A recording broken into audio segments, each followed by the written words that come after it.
Nobody can stop this flow. Hallelujah. Hallelujah. మనం ఇర్మియా గ్రంథం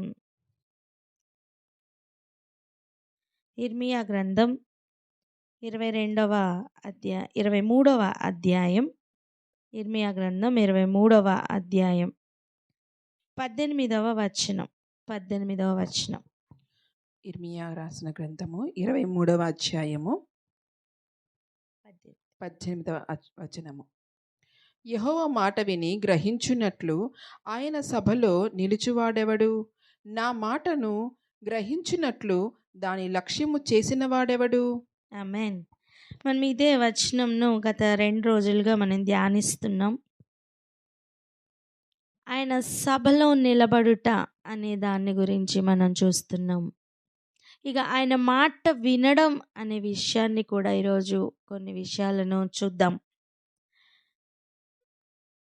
యెహోవా మాట విని దాన్ని గ్రహించున్నట్లు, అక్కడే ఆగుదాం మనం. మాట వినడం అంటే ఒక కార్యం మనలో జరగాలి. మరలా చెప్తున్నా, మాట వినడం అంటే మనలో ఒక కార్యం జరగాలి. అదేంటి అంటే, ఇప్పుడు చూడండి, యెహోవా మాట వినండి అని చెప్తున్నప్పుడు యెహోవా యొక్క చిత్తం మాట రూపంలో ఆయన తెలియజేస్తున్నారు. యెహోవా యొక్క ఉద్దేశం, ఆయన ఏమనుకుంటున్నారో, ఆయన చిత్తం ఏమిటో మాట రూపంలో తెలియజేస్తున్నప్పుడు, ఆ మాట వినాలి అంటే వింటున్న వ్యక్తి యొక్క చిత్తంను దాటి చెప్పిన వాని యొక్క చిత్తమును చేయడమే వినడం.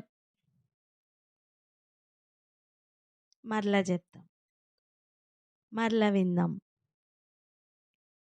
యెహోవా మాట వినాలి అంటే, సూటిగా చెప్పుతున్న మాట, యెహోవా మాట వినాలి అంటే మన మాట మనం వినకూడదు. మనకి కొన్ని ఆలోచనలు ఉంటాయి, దానిని దాటి యెహోవా మాట వినడానికి సిద్ధం అవ్వాలి. ఒక్కొక్క వ్యక్తిని భూమి మీదకి పంపించినప్పుడు దేవునికి ఒక్కొక్క చిత్తం ఉంటుందండి. నన్ను భూమి మీదకి పంపించేటప్పుడు దేవునికి ఒక చిత్తం ఉంటుంది. మిమ్మల్ని భూమి మీదకి పంపించేటప్పుడు దేవునికి ఒక చిత్తం ఉంటుంది. సేమ్ వే ప్రతి ఒక్క వ్యక్తి మీద దేవునికి ఒక్కొక్క ఉద్దేశం ఉంటుంది. కామన్గా మనుషులందరి మీద ఉండే ఉద్దేశం వేరు, ఒక్కొక్కరి మీద ఉండే చిత్తం వేరు. దానిని ప్రభు బయలుపరుస్తున్న సమయం మాట వినడానికి రెడీగా ఉండాలి. మాట వినడం ఎంత కష్టం అంటే, ఏదైనా వనం నుండి మనకున్న పోరాటం అదే కదా. ఏదైనా వనంలో నుండి కూడా మానవులుగా మనం ఎదుర్కొంటున్న పెద్ద పోరాటం ఏదైనా ఉంది అంటే అది మాట వినడమే. కాదంటారా? ఒకసారి ఆలోచిద్దాం. ఏది చెయ్యొద్దన్నారో అది చెయ్యడానికి మనస్సు పరిగెడుతుంది కదా. ఏది చెయ్యమన్నారో అది వద్దు అని జీవితం పరుగులు పెడుతుంది కదా. దానిని మన కంట్రోల్లోనికి తీసుకొని దేవుని చేతులకు అప్పచెప్పి ఆయన మాటకు లోబడి ఒక జీవిత ప్రయాణం చేయగలిగితే అదేనండి జై జీవితం. హల్లెలూయా. ఎంతమందికి అర్థమవుతుంది? యెహోవా మాట వినాలి. పలుకుదాం ఆ మాట. ఆమేన్.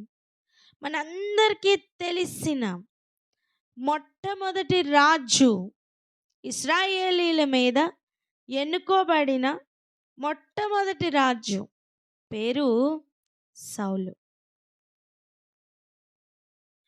దేవుడు తన్ని ఎన్నుకొనిన తర్వాత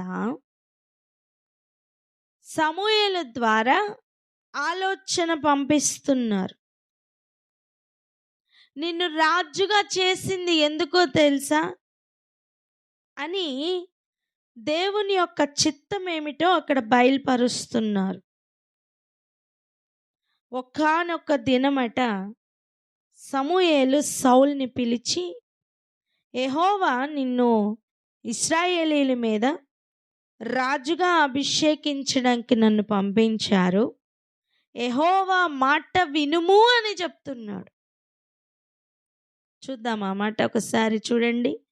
మొదటి సమూయేలు 15వ అధ్యాయం మొదటి వచనం.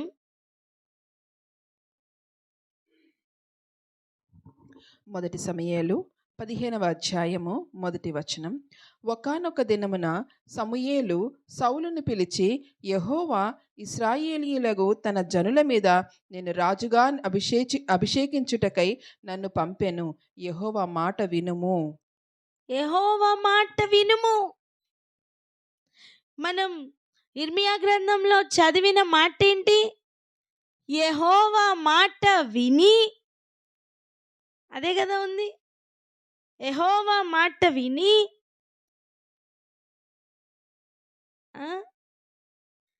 అంటే మాట వినుము అని చెప్పుతున్నా ఆ మాట ఒకసారి ఆలోచన చేద్దాం.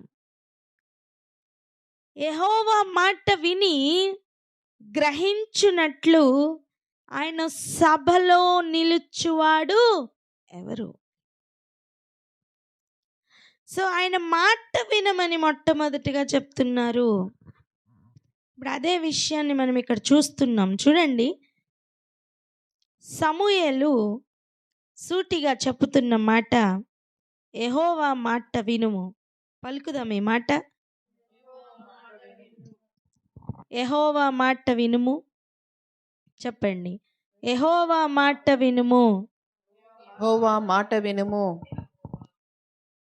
హల్లెలూయా. అయితే ఏం చెప్తున్నారు ఇక్కడ? విషయం ఏం చెప్తున్నారు?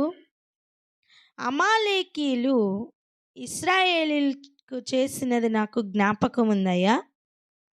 వారు ఐగుప్తులో నుండి రాగానే అమాలేకీయులు వారికి విరోధంగా నిలబడ్డారు. కనుక నువ్వు వెళ్ళు, ఎవ్వరిని కనికరించకు, అమాలేకీయులందరినీ హతం చేయి. ఎవరెవరిని? పురుషులను, స్త్రీలను, బాలులను, పసిపిల్లలను, ఎద్దులను, గొర్రెలను, ఒంటెలను, గాడిదలను అన్నిటినీ హతం చేయి, బొత్తిగా వాటిని పాడు చేయి, అమాలేకీయులను నిర్మూలము చేయి అని చెప్పారు. నేను అమాలేకీయులను నిర్మూలము చేయమని చెప్పడం నా చిత్తం అని ప్రభు చెప్తున్నారు అక్కడ.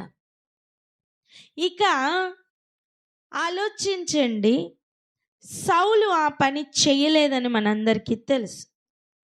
ఏది హతం చేయమన్నారో అది హతం చేయకుండా, ఇవన్నీ కూడా నీకు బలి ఇవ్వడానికే అని చెప్పి అసలు రాజుని ముఖ్యంగా చంపకుండా, ప్రభు అయితే పంపించిన వర్తమానం పసిపిల్లలతో సహా అందరినీ హతమార్చమని చెప్తే, ఈ సౌలు గారు రాజునే చంపకుండా నువ్వు చెప్పిందంతా చేశాననే ఒక భ్రమలో ఉన్నాడు. అది మాట వినడమేనా? మొట్టమొదటి రాజు మాట వినలేదండి. ఏం చూపిస్తున్నారు మనకి? సాదృశ్యంగా, దృష్టాంతంగా ఏం చూపిస్తున్నారు? మాట వినడం ఎంత కష్టమో ఇక్కడ అర్థమవుతుంది. మన స్వంత ఆలోచనలు దాటకపోతే మనం మాట వినలేము.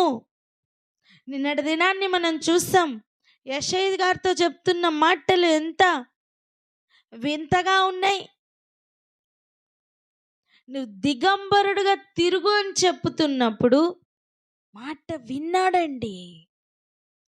ఎవరు? యెషయా. యెహెజ్కేలుతో మాట్లాడిన మాటలు ఎలా ఉన్నాయి? 40 దినాలు నువ్వు కుడి పక్కనే పడుకోవాలి అంటే మాట విన్నాడండి. యోహాను గారితో ఇవి నువ్వు రాయొద్దు అంటే మాట విన్నాడు. ఇవి రాయు అంటే మాట విన్నాడు. మాట వినడానికి వినకపోవడానికి మధ్యలో ఆ తేడా ఈరోజు గమనిద్దాం. మనం మన స్వచిత్తాన్ని చంపుకోకపోతే, తొలగించుకోకపోతే ఆయన మాట వినలేము. మన స్వంత బుద్ధి ఆయన మాట వినకుండా అడ్డముగా నిలబడుతుంది. మన స్వబుద్ధి మనకి ఆటంకం. ఈ మాట ఇలా పలుకుతారా?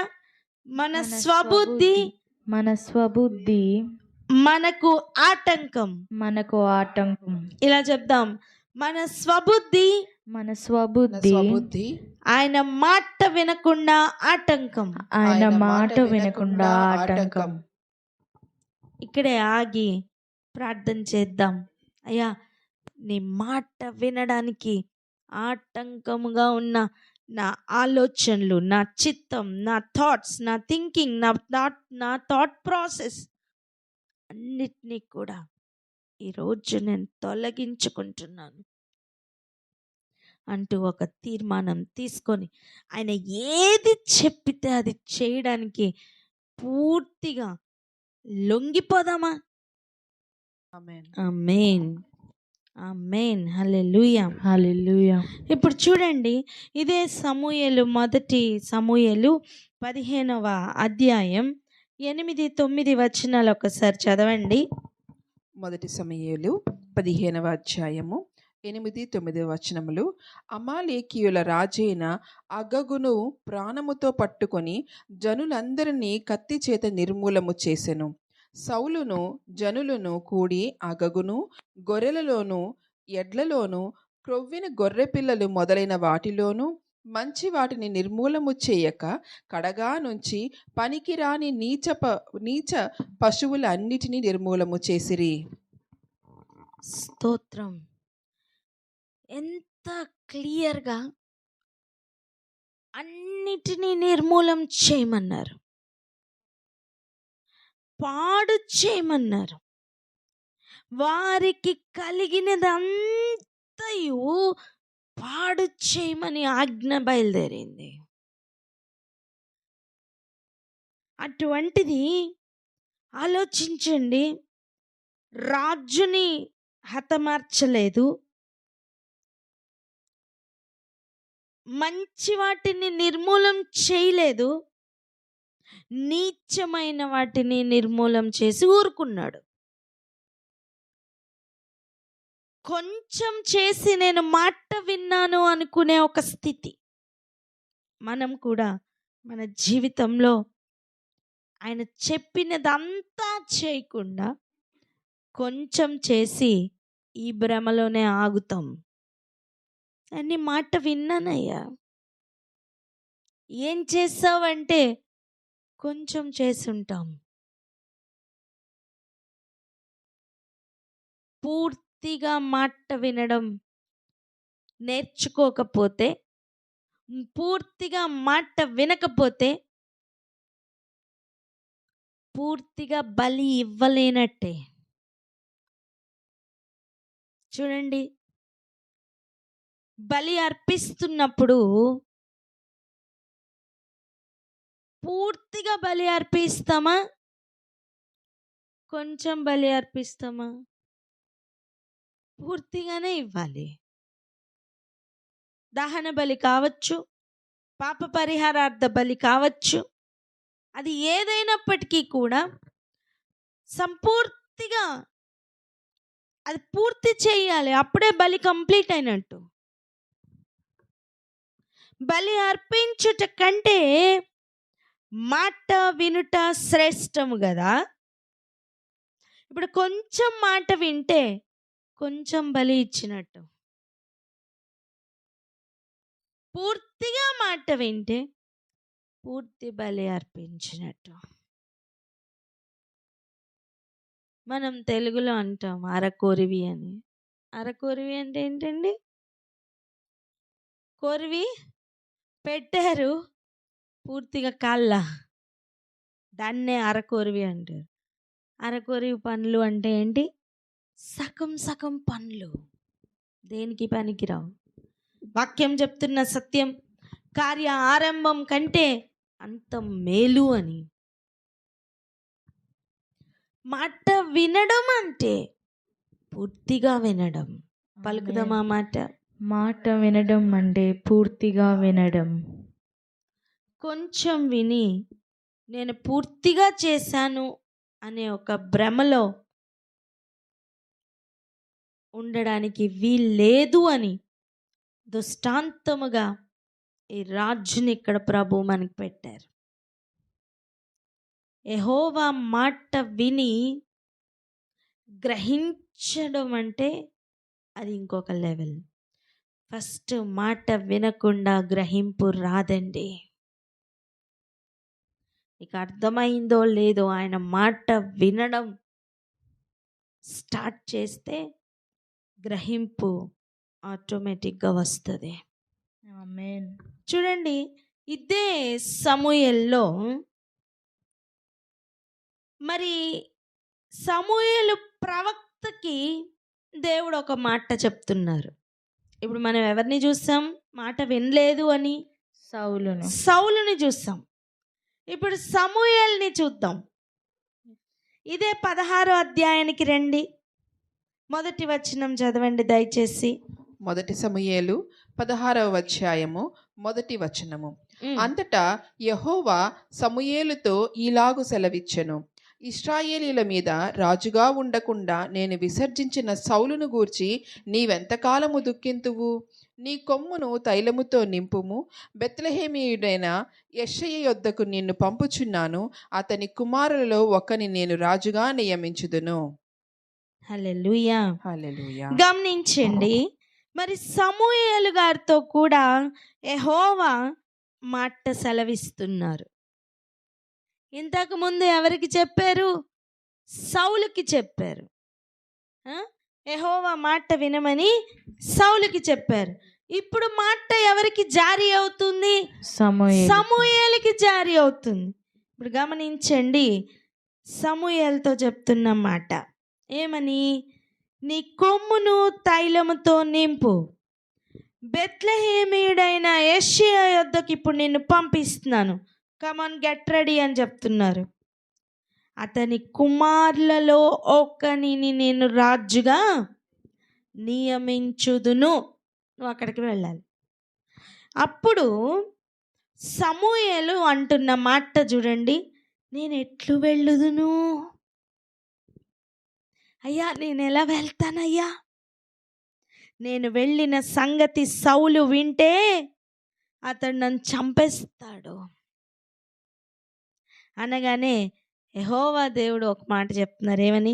అయితే ఓ పని చేయి, నువ్వు ఒక పెయ్యిని తీసుకుని పోయి యెహోవాకు బలి పశువును వధించుటకై వచ్చి తినని చెప్పు. అక్కడికి వెళ్ళిన తర్వాత నేను చెప్పిన వాళ్ళని అభిషేకించేయి. హల్లెలూయా, హల్లెలూయా, హల్లెలూయా, హల్లెలూయా. మాట వినడం తనకి మరి భయం వేసిందండి. యెహోవా మాట వినడానికి సమూయేలంతటి ప్రవక్తకి కూడా భయం వేసింది. ఇప్పుడు ఇంకొక రాజుని తన ఏరియాలోనే నేను నిలబెడితే సౌలుకి తెలిస్తే నేను ఎందుకు వచ్చానో నన్ను అక్కడ చంపేస్తాడు అని ప్రభుతో డైరెక్ట్ మాట్లాడుతున్నాడు. వెంటనే ప్రభు ఏం చెప్పారు? ఓకే, నువ్వు అక్కడికి వెళ్ళి బలి అర్పించడానికి వచ్చానని, బలి పశువుని వధించుటకై వచ్చి తిని అని చెప్పు. సింబాలిక్గా అనిపించట్లా? బలి అర్పించడానికి వచ్చానని చెప్పు. జాగ్రత్తగా గమనించండి. దేనికి వచ్చాను? అభిషేకం. బలి అర్పించడానికి వచ్చా. మీరు పట్టుకోలే. బలి అర్పించుట కంటే మాట వినుట శ్రేష్టం. ఇప్పుడు నేను బలి అర్పించడానికి వచ్చానని చెప్పు అంటే ఎందుకు వచ్చానని చెప్పమని? మాట అది. వినటం. Yes. హల్లెలూయా, హల్లెలూయా. హల్లెలూయా. హల్లెలూయా. లూప్ లైన్ ఇచ్చినట్టు అనిపిస్తుంది కదా ప్రభు మనకి. చూడండి, గమనించండి. సౌలు దగ్గరికి ఈ వర్తమానం వెళ్తే సౌలు చంపేస్తాడని సమూయేలు గారు యెహోవా దేవునితో మనవి చేస్తున్నారు. ఇంకొక లూప్ లైన్ ఏమి ఇవ్వలా. నువ్వు ఒక పెయ్యిని పట్టుకుని వెళ్ళు, బలి అర్పించడానికి వచ్చానని చెప్పు, బలి అర్పించు, సింబాలిక్గా చూపించు మాట వినడం ఎంత శ్రేష్టమో. ఆమేన్. హల్లెలూయా. హల్లెలూయా.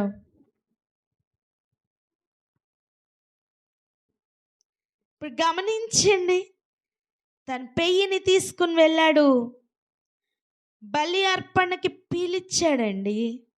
3వ వచనం చదవండి దయచేసి. మొదటి సమూయేలు 16వ అధ్యాయము 3వ వచనము.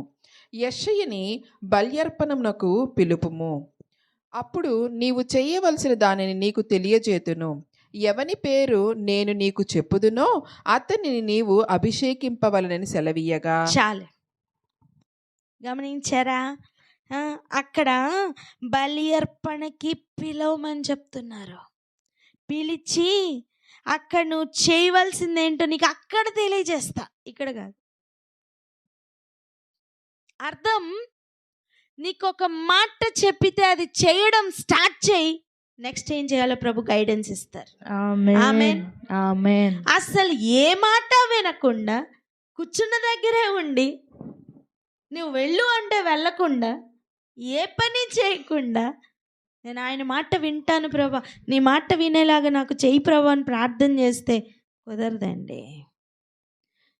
ఆయన చెప్పిన మాట స్టార్ట్ చేయి. నువ్వు ఒక్కటి స్టార్ట్ చేయి, నెక్స్ట్ ఏం చేయాలో ప్రభు నీకు చెప్తూ ఉంటారు. ఆమేన్. నెక్స్ట్ గైడెన్స్ ఇస్తారు. ఆమేన్. ఆమేన్. ఆమేన్. ఇక్కడ ఆగి ప్రార్థన చేద్దాం. ఎవరైనా ప్రార్థన అందుకోండి. ప్రభా, నువ్వు ఎన్నిసార్లు చెప్పినా నేను కదలట్లేదు, నన్ను క్షమించండి అని అడుగుదాం ఒకసారి.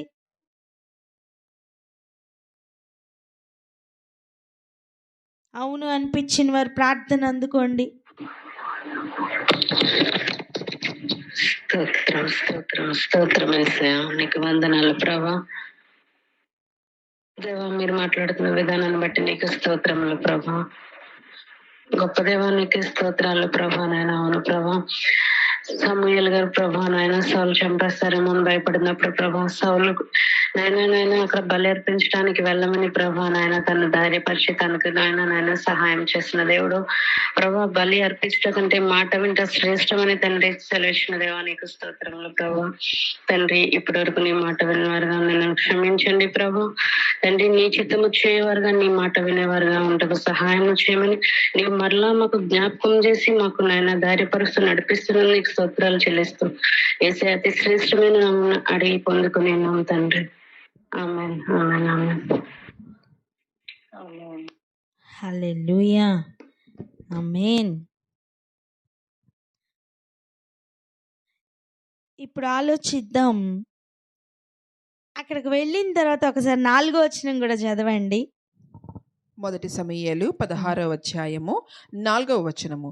సమూయేలు యెహోవా ఇచ్చిన సెలవు చొప్పున బెత్లెహేమునకు వెళ్ళెను. ఆ ఊరి పెద్దలు అతని రాకకు భయపడి సమాధానముగా వచ్చుచున్నావా అని అడుగగా. చాలు. ఇంకొక మాట కూడా చదవండి. మొదటి సమూయేలు 15వ అధ్యాయం 22వ వచనం కూడా చదవండి. మొదటి సమూయేలు 15 15వ అధ్యాయము 22. 22వ వచనము. అందుకు సమూయేలు తాను సెలవిచ్చిన ఆజ్ఞను ఒకడు గైకొనుట వలన యెహోవా సంతోషించునట్లు ఒకడు దహన బలులను అర్పించుట వలన ఆయన సంతోషించునా ఆలోచించుము. బలులు అర్పించుట కంటే ఆజ్ఞను గైకొనుటయు పొట్టేల క్రొవ్వు అర్పించుట కంటే మాట వినుటయు శ్రేష్టము. హల్లెలూయా. హల్లెలూయా. బలులు అర్పించుట కంటే ఏది శ్రేష్టం? మాట ఆజ్ఞను గైకొనుట ఆజ్ఞ గైకొనుట అంటే మాట వినుట. వినుట. పొట్టేలు కొవ్వు అర్పించుట కంటే మాట వినుట శ్రేష్టమండి. అటువంటి మాట వినడానికి సమూయేలు ఇప్పుడు స్టార్ట్ అయ్యాడు. అలా స్టార్ట్ అయి కదులుతున్న సమయం బలి అర్పించడానికి ప్రభు సింబాలిక్గా చూపించి కదలమని చెప్తే బలి అర్పించడానికి కదిలాడు. ఊర్లోకి అడుగు పెట్టగానే చూడండి 4వ వచనం అదే చదివాం మనం. యెహోవా ఇచ్చిన సెలవు చొప్పున, అర్థమైందా? ఆయన మాట చొప్పున, ఆయన చిత్తం చొప్పున, ఆయన ఉద్దేశం చొప్పున, ఆయన సెలవిచ్చిన మాట చొప్పున హల్లెలూయా బెత్లెహేమునకు వెళ్ళెను. కదిలాడండి. ఆ ఊరి పెద్దలు అతని రాకకు భయపడి, హల్లెలూయా. హల్లెలూయా. నువ్వు డామ్ డూమ్ డుష్ అంటే ఎవరు భయపడరు నాన్న. నువ్వు దేవుని మాటకు భయపడు, నువ్వు దేవుని మాటకి లోబడు, అన్నీ నీకు భయపడతాయి.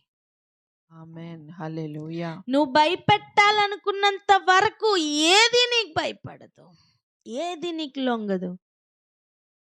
అసలు ఆ ఊరి ప్రజలు అడుగుతున్న మాట చూడండి. ఆ ఊరి పెద్దలు అతని రాకకు భయపడి సమాధానంగా వచ్చుచున్నావా అని అడిగారట. ఓ హల్లెలూయా. మనం దేవుని మాటకు లోబడి ఆయన చిత్తం చేస్తే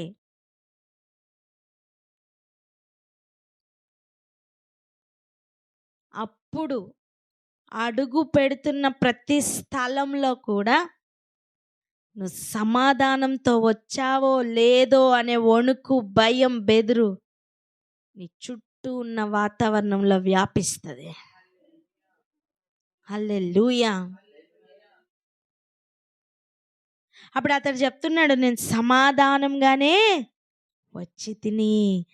అండ్ నెక్స్ట్ ఉన్న శ్రేష్టమైన మాట చూడండి. మీరు శుద్ధులై నాతో కూడా బలికి రండి. మీకు అర్థమవుతుందా? అర్థం ఏంటి తెలుసా? మీరు శుద్ధులై నాతో కూడా మాట వినడానికి రండి. ఆమేన్. హల్లెలూయా హల్లెలూయా.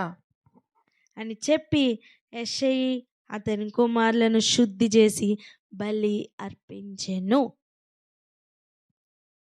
అప్పుడు స్టార్ట్ అయిందండి. ఇక ప్రభు తను ఏం కావాలో అది చూపించి నడిపిస్తున్న ఒక లెవెల్. అర్థం చేసుకుందాం. మాట వినని ఒక స్థితి చూసాం, మాట వింటున్న ఒక స్థితి కూడా చూసాం. మాట విననప్పుడు దేవుని యొక్క ఉగ్రత బయలుదేరింది. మాట విననప్పుడు ఇక దేవుడు చెప్తున్న మాట, నేను విసర్జించిన సౌలు. 16వ అధ్యాయం 1వ వచనం చూసారా? నేను విసర్జించిన సౌలు. ఎందుకు విసర్జించారండి? మాట వినలేదు. మాట వినలేదు కనుక. యెహోవా మాట వినడానికి సిద్ధపడదాం. ఆమేన్. యెహోవా మాట వినాలని ఈరోజు తీర్మానం తీసుకుందాం. అది ఎన్ని ఆటంకములు వచ్చినా వాటన్నిటిని పక్కకు పెట్టి నువ్వు స్వచిత్తమును విడిచిపెట్టి ఆయన మాట వినడానికి ఒక్కసారి పూనుకొని అడుగులు వేయు. ఇక తర్వాత ఆయన నడిపించే ఆ మార్గం ఎలా ఉంటుందో, ఆయన చిత్తం నెరవేరుస్తున్న దినములు ఎలా ఉంటాయో ఇక రుచి చూడడానికి సిద్ధపడు. ప్రార్థన చేసుకుందాం అక్క.